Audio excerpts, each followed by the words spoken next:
అందరికీ నమస్కారం అండి. అందరూ బాగున్నారా? ఈరోజు మా మమ్మీ ఏమి కూడా అందిందంటే తెల్ల వంకాయ ఉంటుంది కదండి, పచ్చి పులుసు అండి. ఎందుకంటే నేను ఇలా చిక్కగా చేస్తానండి. చేస్తే మాత్రం చేయను ఎక్కువ, చేస్తే ఇలా చిక్కగా చేసి చూడండి, ఇన్ని బోళ్ళని ఉల్లిపాయ ముక్కలు వేసేసి చక్కగా ఇష్టం అండి, బాగా ఇష్టం, కానీ చేయను.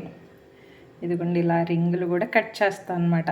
ఎందుకంటే రింగు వేసుకుని తింటే ఉంటుందండి పచ్చి పులుసు, అద్దెడి వద్దంతేనండి. మా మమ్మీకి ఇన్ని కోడలు వందుతూ వచ్చేసింది, ఏంటని భలేగా వచ్చేసింది. ఏంటంటే అండి, ఎక్కువ ఇలాంటి పచ్చి పులుసులు అలా చేసుకోం కదా, ఇలా తింటే ఇష్టం అనమాట, బాగా ఇష్టం నాకు. పచ్చి పులుసు ఇష్టమే కానీ ఎందుకో చేయనండి, ఎప్పుడు చేయను అసలు.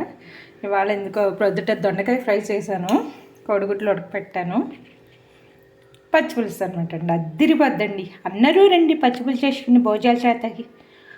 షడేనండి మరి.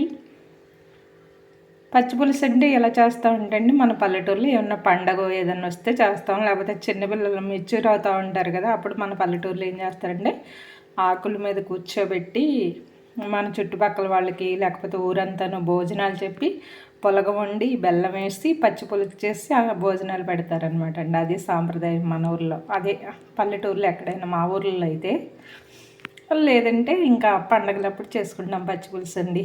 మొన్న దుర్గోదన్ గారు ఇచ్చారు తెల్ల వంకాయలు, ఇంకా అప్పటి నుంచే ఫ్రిడ్జ్లోనే ఉంచానండి. వాళ్ళు చేశానమాట. పచ్చి పులుసు అయితే బాగుందండి, చాలా బాగుంది, టేస్ట్ అదిరిపోయిందండి. మా మమ్మీ ఏది చేసినా నీతిగా చేస్తుందండి. అది చేయకపోతే చేయదండి, చేసిందండి చాలా బాగా చేస్తుందండి. వందమంతారా అన్నీ మరి. దండగా కదండి కోగుద్దులన్నీ. నేనండి ఇక్కడ రెస్ట్ తీసుకుంటున్నానండి. వరకంతమేనండి, అత్తమాతలు వరకంతమేనండి. ఇక అత్తమాతలు వరకంతమే ఇంకా. మళ్ళీ ఎవరు వచ్చారు ఎవరు వెళ్ళారని కళ్ళు తెరిచి కళ్ళు మూసి చూస్తూ ఉంటారండి. అదన్నీ సంగతి. వంతనా అన్నయ్య మరి భోజనాలు చేస్తాను. కొన్ని షోక్ అమ్ముకోను, ఎంత షోక్ ఎత్తున్నాడు ఇంటరప్లోడు.